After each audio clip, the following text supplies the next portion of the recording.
Learn not the way of the heathen. The Lord says for us as Israelites, as God's chosen people, to learn not the ways of the heathen. Now, if you go and read Jeremiah 2, go and read it. Jeremiah 10 and 2, what it's going to go into is the Christmas tree. It's going to describe the Christmas tree to a T. You understand? It's going to show you that all of the things that we do, Christmas, Easter, Halloween, Thanksgiving, Father's Day, Mother's Day, all of these things come from our oppressor. They are not even our culture. You know what? My coworker tried to tell me, hey, happy Father's Day. I said, listen, I don't celebrate Father's Day. Well, why you don't celebrate Father's Day? I said, well, you know, first of all, it's not my culture. Second of all, you're being disingenuous. It's not really genuine when you're telling your mother or your father you love them just because the whole world is doing it. You got 365 days to tell your mom you love her and buy her flowers. Why did you choose the day that your oppressor gave you? I don't live that way. I do what God says to do, you understand? But let's get some more of that. Oh, God. And be not dismayed at the signs of heaven. The Bible says, be not dismayed at the signs of heaven, because the heathen they would come outside and they'll look at the sun, and they'll look at the moon, they'll look at the stars, and they'll turn those into gods. They was dismayed at these signs. They say, wow, look at that beautiful sunset. Wow, the sun god. Wow, look at that beautiful, look how the moon looked tonight. I'm going to get on my knees and worship it. It's a god. You understand? That was the mindset. But the point is that carnival is the way of the heathen. Carnival comes from your oppressor, and we shouldn't be celebrating it. You can drop that. Give me what else you have for me. Deuteronomy 7 and 6. You can drop it. The book of Deuteronomy, chapter 7, verse 6. For thou art an holy people. The Lord said that we're a holy people. Holy meaning that we're a separate people. We're supposed to be different. We're supposed to look different, act, walk, talk different as Black, Hispanic, and Native Indian people. But today we're just walking and talking carbon copies of our oppressor. That's what we are today. We're not different from anyone. We're carbon copies of the so-called white man and his culture. That's what we are. That's what we have become. You understand? Give me more. Come on. Thou art an holy people unto the Lord thy God. The Lord thy God has chosen thee to be a special people. Blacks, Hispanics, and Native Indians, you are a special people. The Lord chose you to be a special people. And you can see that we're special, but you use that specialness for the wrong things. You use that thing that the Lord put into you to do wickedness and to be like your oppressor. That's what you use it for. You use it to do what you're doing today, to be half naked at a carnival. That's what you use it for. And a lot of you, at the end of the day, it's going to be a lot of sex and drugs going on later on tonight. Trust me. Trust me. Trust me. That's what's going to be going on tonight. You understand? Go ahead. Come on. Hath chosen thee to be a special people unto himself above all people. And the Lord chose you above all people. That means there is no equality. There is no equilibrium. You know what they said about that submersible?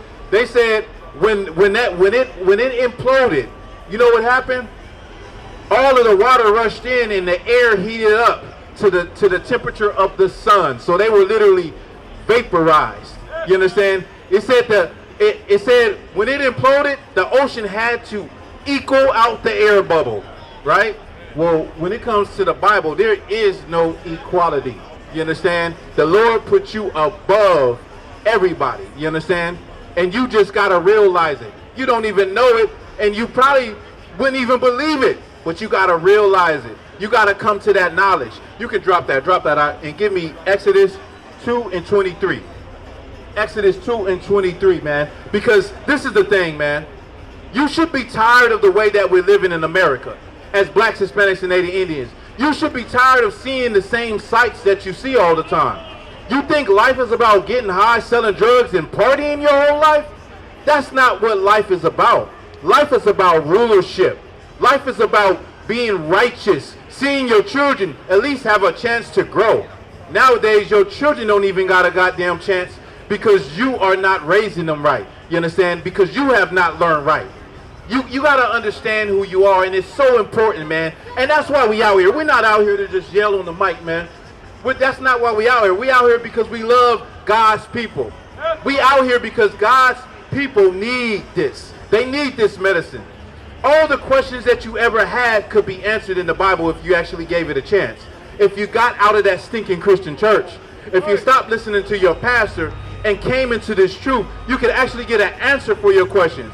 And you can actually understand who you are, man. Those other nations, they know who they are. They understand who their forefathers is. Blacks, Hispanics, and Native Indians, you do not. You do not know who your forefathers are. You understand? You are lost sheep out here, literally without a shepherd. You understand? Go ahead, give me that. Exodus 2:23. And it came to pass in process of time that the king of Egypt died, and the children of Israel sighed by reason of the bondage. So when the king of, this is going back to Exodus, the children of Israel were in hard bondage in Exodus, and they sighed and cried because of their bondage, because of their oppression. Now, when you look at Black, Hispanic, and Native Indians, we sigh and cry and we protest because of our oppression. We ask for justice because of our oppression. We beg for mercy because of our oppression, and we don't get any. We don't get no mercy. No one hears us. Nobody says, you know what? Let's help these people. There is no answer. And I'm going to show you why. Go ahead. Come on, God. And they cried, and their cry came up unto God by reason of the bondage. Now, because of the bondage and the oppression, the Israelites, they cried and they sighed to the Most High. And that cry went up to the Most High, and he heard that cry. Go ahead. And God heard the groaning. And God remembered his covenant with Abraham, with Isaac, and with Jacob. The Lord heard the groanings and the cries of the children of Israel in ancient Egypt. Brother, if you can give me that book. Give me the book right there, When I Was a Slave. I want to show you something. What you just read, the children of Israel cried out to the Lord in their hard bondage. And by reason of their cry, the Lord heard their cry. The Lord heard it, and he remembered the covenant between Abraham, Isaac, and Jacob. Where's the book? Look, you got it? Give me that right here. You can start just start right there. Now this book is called When I Was a Slave, Memoirs from the Slave Narrative Collection. These are real words from people who were in slavery. Give me that. The book of When I Was a Slave, page 142. It was hard back in them days. Every morning before daybreak, you had to be up and ready to go to the field. It was the same every day in them years, except on Sunday. And then we was getting up early in them folk do now on Monday. Now this is the hard bondage that your forefathers went through, and the Bible tells you to remember the days of old. Consider the years of many generations. You're not supposed to forget your past, but America tell you to forget your past. America tell you if you even listen, white people don't even want to hear black people talk about slavery. And a lot of you black people don't want to talk about it either because you're scared of your oppressor. But we're going to talk about it. And we're going to keep talking about it because the Lord tells us to never forget. You understand? Go ahead. Oh, God. Their drivers was hard too. Right. They could say whatever they wanted to, and you couldn't say nothing to yourself, for yourself.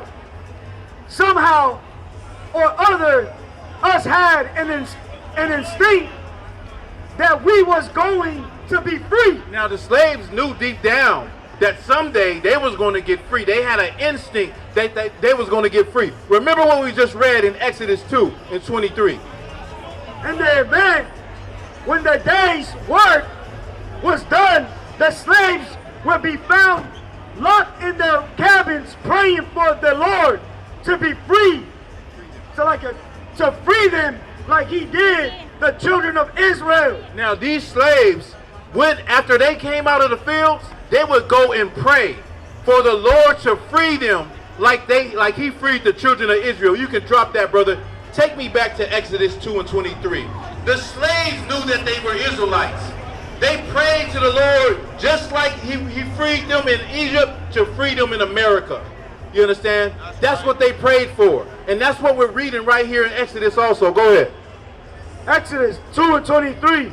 And it came to pass in process of time that the king of Egypt died, and the children of Israel sighed by reason of the bondage, and they cried, and their cry came up unto God by reason of the bondage. Now the children of Israel cried and sighed, and their prayers and their cries came up, and the Lord heard their prayers.